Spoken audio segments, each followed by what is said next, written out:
Hello again, I'm Mark Robertson. I'm the author of the book Carrying Lawn Chairs, and we're going basically over each chapter, giving a brief summary of each chapter.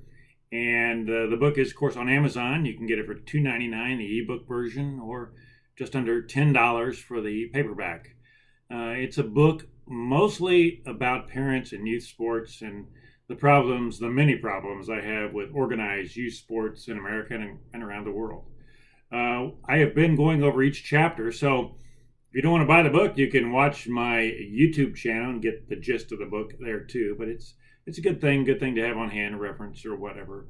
And it's controversial. You may end up throwing it at the wall or whatever, but it's some things I've observed over the many years of being involved in youth sports. Today's chapter, it's called Dysfunction. And just a warning, rough waters ahead. I'm not going to hold back hardly any on this. I think that parents by the droves going to watch very young kids play organized sports is dysfunctional. I think it makes no sense. I think it's crazy. I don't think the kids are having a good time. I don't even think the parents know why they're there half the time. It's more of an automatic pilot situation.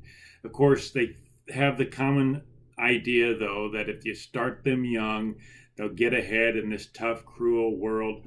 They got to be competitive, and the only way to do it is start ahead, because we are inferior people and we can't just ever enjoy life in the present moment.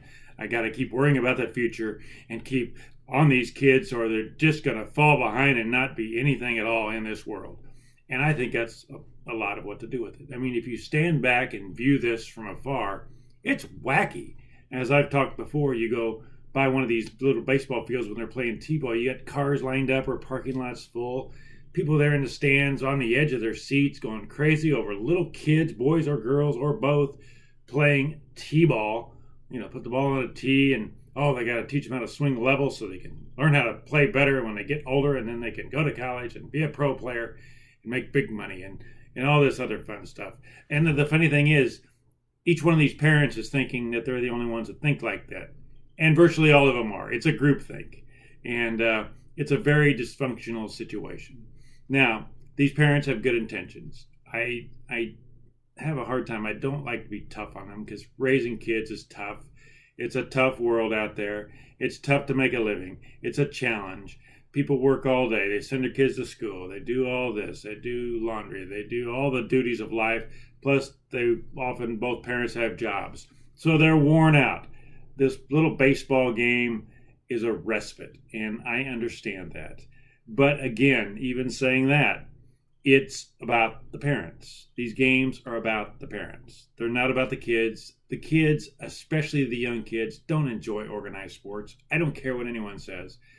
99.9% of them don't enjoy it.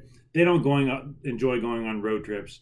It's all about the parents. It's all a circus. They don't know really what's going on. Kids would be so much better off playing in the backyard, kicking the ball around, playing catch. They're not going to lose out on any ability or anything like that. Matter of fact, they'll be better prepared because they'll actually want to be doing it rather than going and being involved in organized youth sports and the crazy scene that it is in today's society. Thank you, and we'll see you soon with another chapter.